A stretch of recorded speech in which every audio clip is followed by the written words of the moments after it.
Iniciativa e qeverisë për shkarkimin e kryeprokurorit Lub Çokocevskit pritet të vendosur nesër në renditje në seancë plenare.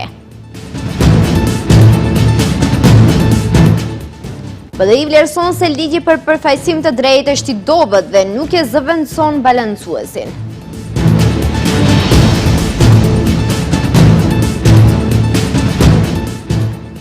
Akuzohet se mori 50.000 euro për të ndikuar tek apeli, 30 ditë para burgim për ish avokatin e shtetit Femi Stafa.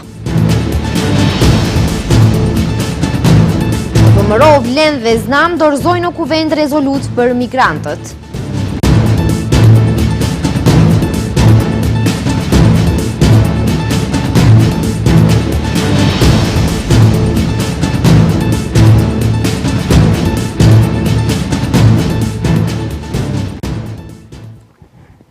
Përshëndetje të nderuar shikues dhe mirë se takohemi në lajmet orës 15:55 në televizionin Shenja.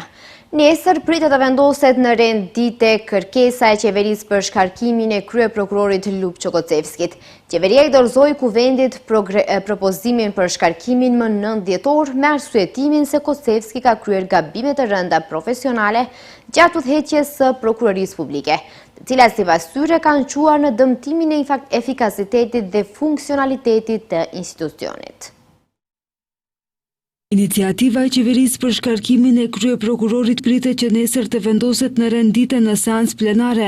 Kryeparlamentari Afrim Gashi gjatë brifingut të sotëm me gazetarët tha se ende nuk i është dorëzuar ftesë Kocevskit se në seancën e nesërme do të bëhet shkarkimi i tij, por se do t'i dorëzohet gjatë ditës. Qeveria ja dorëzoi kuvendit propozimin për shkarkimin e kryeprokurorit më 9 dhjetor me arsyetimin se Kocevski ka kryer gabime të rënda profesionale gjatë udhëheqjes së prokurorisë publike, të cilat sipas tyre kanë quar në dëmtimin e efikasitetit dhe funksionalitetit të institucionit.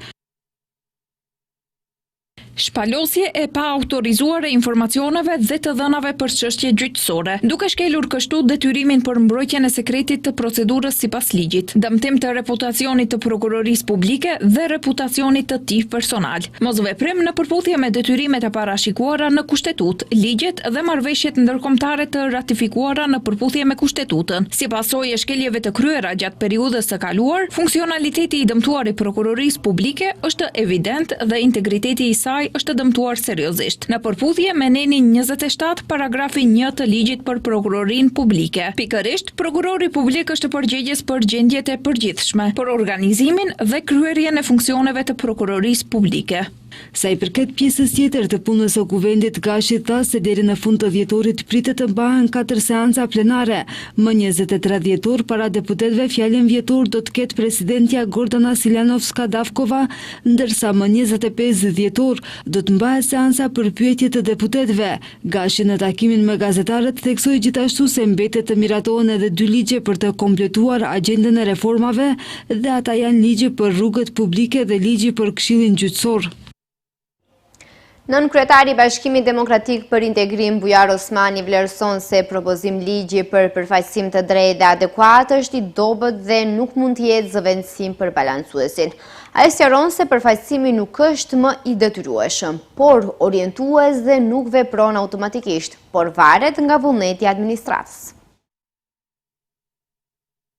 Nënkryetari i Bashkimit Demokratik për Integrim Bujar Osmani në rrjetin e tij social Facebook ka reaguar ndaj ligjit të propozuar për përfaqësim të drejtë dhe adekuat. Ai është shprehur i prerë, duke thënë se ky ligj është i dobët edhe nuk mund të jetë zëvendësim për balancuesin. Për këtë konkludim, Osmani ka sqaruar edhe arsyetimet.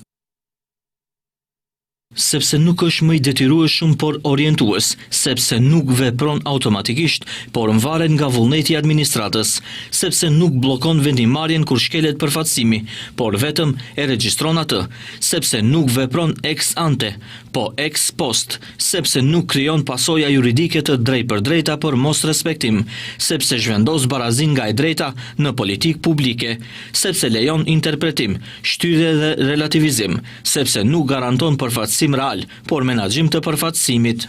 Nënkryetari integristëve më të shton se balansuesi ka funksionuar sepse nuk linte hapësirë për improvizim, ndërsa ky ligj, thot ai, le vetëm hapësirë dhe kur ligji krijon hapësirë, Osmani thekson se pavarësia gjithmonë e shfrytëzon. Ndryshe, ligji për përfaqësim të drejtë dhe adekuat ka marrë mendim pozitiv nga Komisioni i Venecias, ku ishte dërguar para disa muajve. Gjykata i caktoi masën 30 ditë para burgim ish avokatit të shtetit Fehmi Stafës për shkak të rrezikut të arratisjes dhe ndikimit tek dëshmitarët. Ai u arrestua të shtunën në mbrëmje pasi u kap duke marrë 50.000 euro rishfet për të ndërhyrë te apeli, me qëllim që t'ia hiqte veprën kriminale Lupço Pecovit me Novkën djalli, i akuzuar në rastin Zinxhir. Ish avokatit të shtetit Fehmi Stafës i është caktuar para burgim 30 ditor për shkak të rrezikut të arratisjes dhe ndikimit tek dëshmitarët. Gjykata e pranoi propozimin e prokurorisë që atij i caktohet mas para burgimi, për shkak se sipas tyre Stafa nga tetori deri më 13 dhjetor 2025 ka marrë gjithsej 50.000 euro për të ndërmjetësuar dhe përdorur ndikimin e tij real për të ndërhyrë të një gjykatës së apelit. Qëllimi i tij sipas prokurorisë ishte që rishfeti të përdorej për të ndikuar në ekzekutimin e një veprimi zyrtar që nuk duhej të ishte ndërmarrë. Hetimi i prokurorisë tregoi se Stafa fillimisht kërkoi 100.000 euro për të siguruar heqjen e masës së paraburgimit të vendosur nga një personi i cili është i pakapshëm për organet e rendit dhe kundër të cilit Prokuroria Publike për ndjekjen e krimit të organizuar dhe korrupsionit po zhvillon një procedurë të posaçme për vepra penale që lidhen me financat publike, transaksionet e pagesave dhe ekonominë. Personi për të cilin Stafa ka treguar gatishmëri për të ndikuar sipas 360 grad është Lupço Pecov djalli, i akuzuar në rastin Zinxhir, ndërsa Stafa është avokat mbrojtës i tij në këtë rast. Stafa si avokat i tij para disa muajsh kishte paraqitur kërkesë për zëvendësim të masës së paraburgimit me paraburgim shtëpiak, në mungesë të Pecov për çka ishte ofruar edhe garanci. Përndryshe, ky i akuzuar është në arrati. Rasti Zinxhiri ishte hapur në tetor të vitit 2023 dhe në hetim ishin përfshirë 26 persona, pronar dhe drejtues të 28 kompanive të dyshuar se kanë krijuar skema evazioni fiskal, përmes së cilit kanë lëshuar fatura me TVSH për blerje të dyshimta që nuk ekzistonin dhe me këtë e kishin dëmtuar buxhetin e shtetit rreth 8 milion euro. Partitë e koalicionit në pushtet kanë dorëzuar në kuvend një rezolut ku angazhohen për realizimin e politikave kundër emigracionit të paligjshëm. Koordinatori i VMRO-s Nikola Micevski tha se rezoluta jep fund të gjitha spekulimeve dhe manipulimeve të rrema me pranimin e supozuar të migrantëve dhe ndërtimin e kampeve për migrantët në vend. Grupi parlamentar i VMRO-DPMNE-s së bashku me deputetët e koalicionit Vlen dhe Znami dorëzua në kuvend rezolut me të cilën dënohen manipulimet e opozitës dhe konfirmohen politikat kundër migrimit të paligjshëm. Këtë e bëri të ditur koordinatori i VMRO-s Nikola Micevski. Siç tha ai, rezoluta jep fund të gjitha spekulimeve dhe manipulimeve të rreme me pranimin e supozuar të migrantëve dhe ndërtimin e kampeve për migrantët në vend, ndërsa shtoi se dokumenti përbëhet prej 9 pikave. Pas përhapjes së lajmeve të rreme, të pavërtetave dhe manipulative nga LSDM, VMRO-DPMNE si parti shtet ndërtuese përgatitin një rezolut me të cilën i japin fund një herë për gjithmonë temës së shpikur të migrantëve nga LSDM. Me këtë rezolut, konfirmojmë se qeveria dhe parlamenti nuk do të lejojnë kur negociata për migrantët. Qytetarët duhet të jenë të sigurt. VMRO-DPMNE kujdeset për sigurinë e njerëzve. E nga LSDM kritikuan pushtetin duke thënë se në vend që të qëndrojnë me ta, pushteti ka paraqitur kundër rezolut. Kundër protesta, kundër rezoluta, lajme të rreme, kërcënime me paraqitje penale, njëjtë si në kohën e Nikola Gruevskit, me kundër rezolut DPMNE Znam e vërteton atë që LSDM me ditë po flet. Ekziston marrëveshje migrant për para. Kryeministri Kristian Mickovski një ditë më parë i bëri thirrje prokurorisë që të veprojnë mbi deklaratat e opozitës së LSDM lidhur me çështjen e migrantëve, duke vlerësuar se me to po krijohet shqetësim dhe panik tek qytetarët. Të dhënat e Eurostatit për vitin 2024 tregojnë se Maqedonia e Veriut është vendi më i lirë për ushqim në Evropë. Shporta standarde e ushqimit kushton €73 ose 27% më pak se mesatarja e Bashkimit Evropian. Në skajnë tjetër është Zvicra, ku e njëjta shport kushton €161.1, 61% mbi mesatare në BE-s. Megjithatë, çmimet e ulta nuk pasqyrojnë plotësisht standardin e jetesës. Paga mesatare neto në Maqedoni është rreth €740, ndërsa në Zvicër rreth €5.500. Të dhënat e fundit të Eurostatit tregojnë se në vitin 2024, Maqedonia e Veriut është renditur si vendi më i lirë për ushqim në Evropë.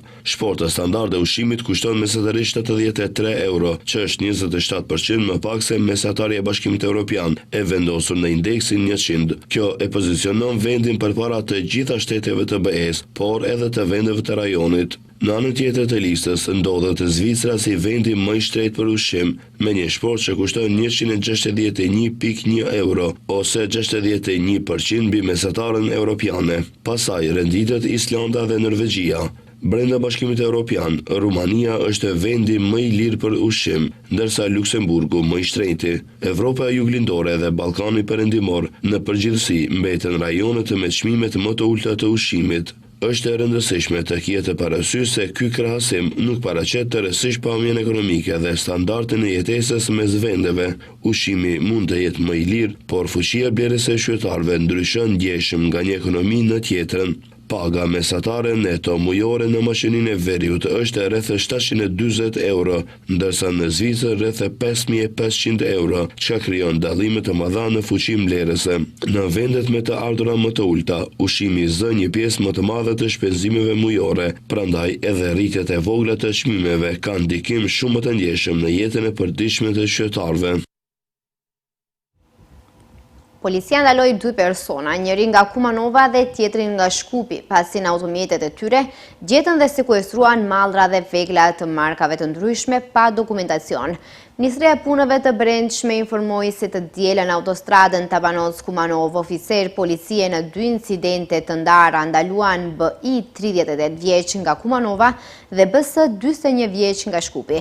Policët fillimisht ndaluan një automjet pasagjerësh Golf me targa të Kumanovës të drejtuar nga BI dhe gjatë një kontrolli të automjetit u gjetën 272 copë mallrash të ndryshme pa dokumentacion. Mallrat u konfiskuan ndërsa personi u privua nga liria.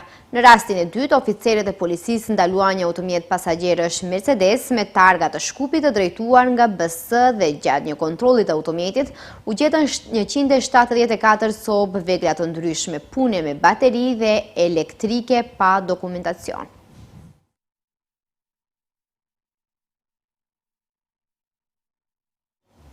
Komisioni Rregullatori i Energjetikës ka sjellur vendimin të cilin bëhet ulja e çmimeve të shitjes me pakisë të derivateve të naftës. Siç njoftojnë nga atje, çmimet e shitjes me pakisë të benzinës Eurosuper BS 95 dhe Eurosuperit BS 98 dhe të Eurodizelit do të ulen për 2 denar për litër. Nga nesër, Eurosuper BS 95 do të kushtoj 73 denar për litër. Eurosuper BS 98 do të kushtoj 75 denar për litër. Eurodizeli do të shitet për 66.50 denar për litër dhe vaje për djegje ekstra i lehtë do të shitet 65.50 denar.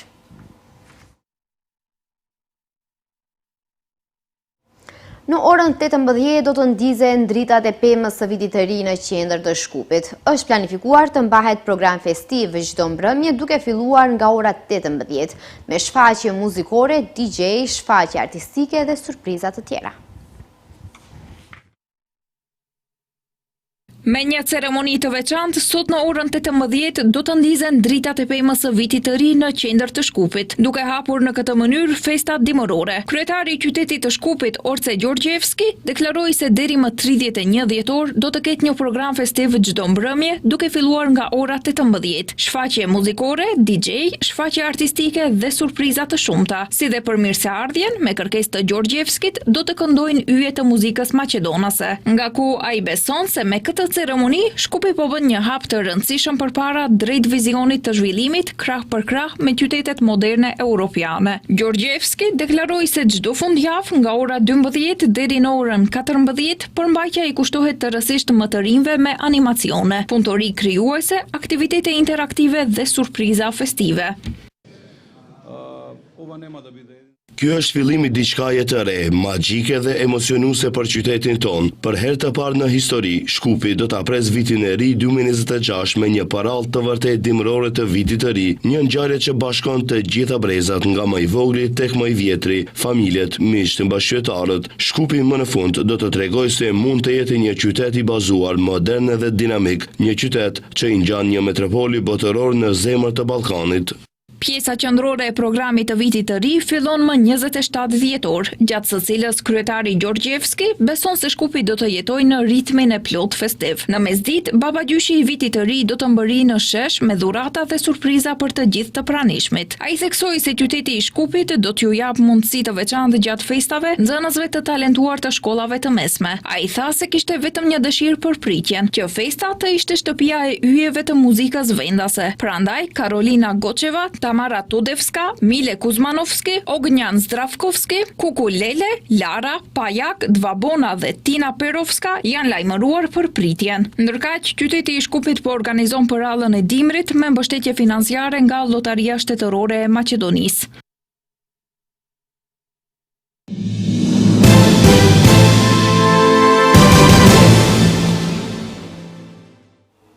Presidenti e Kosovës Vjosa Osmani ka deklaruar se Mitrovica dhe veriu i vendit janë toka shqiptare, duke theksuar se trashëgimia kulturore ilire në pjesët veriore është dëshmi e kësaj.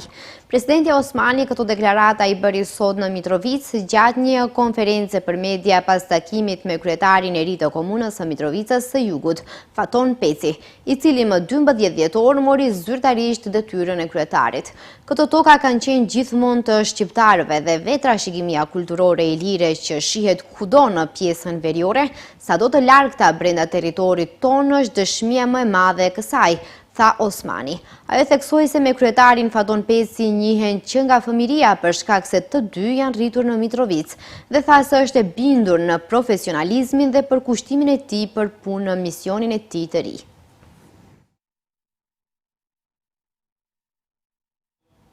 Një anije në pronësi greke është zbuluar duke transportuar një sasi të madhe kokaine nga Amerika Latine drejt Europës, në kuadër të një hetimi të gjerë ndërkombëtar për aktivitetet e një organizate kriminale. Sipas informacioneve zyrtare, deri më tani janë arrestuar 5 persona, ndërsa pritet arrestimi edhe i 5 të tjerëve. 5 nga të dyshuarit ndodheshin në bord të anijes, ndërsa 5 të tjerë u arrestuan në territorin grek, konkretisht në Katerini, Teb dhe Athinë. Midis të arrestuarve është edhe një baron i njohur i kokainës, pronari i anijes dhe kreu organizatës kriminale. Anija është tërhequr prej 2 ditësh nga Oqeani Atlantik me ndihmën e marinës franceze dhe po drejtohet drejt një porti të sigurt ku do të kryhet numërimi zyrtar i sasisë së sekuestruar të kokainës.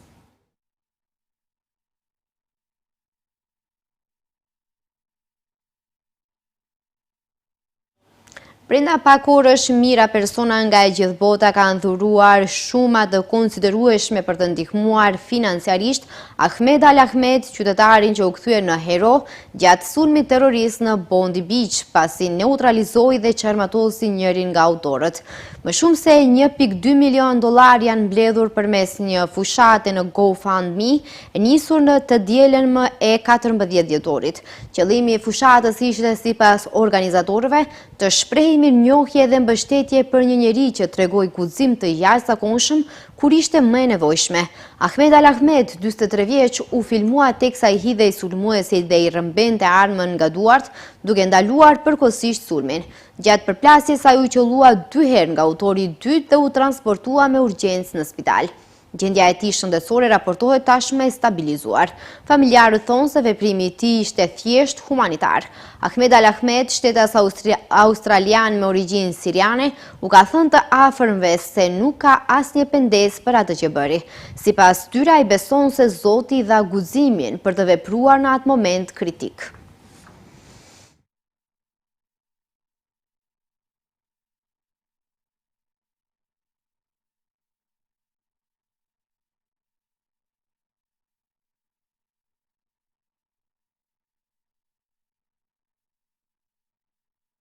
Shues të nderuar, këtu është fundi i lajmeve. Ju falenderoj që na ndoqët. Mirupafshim.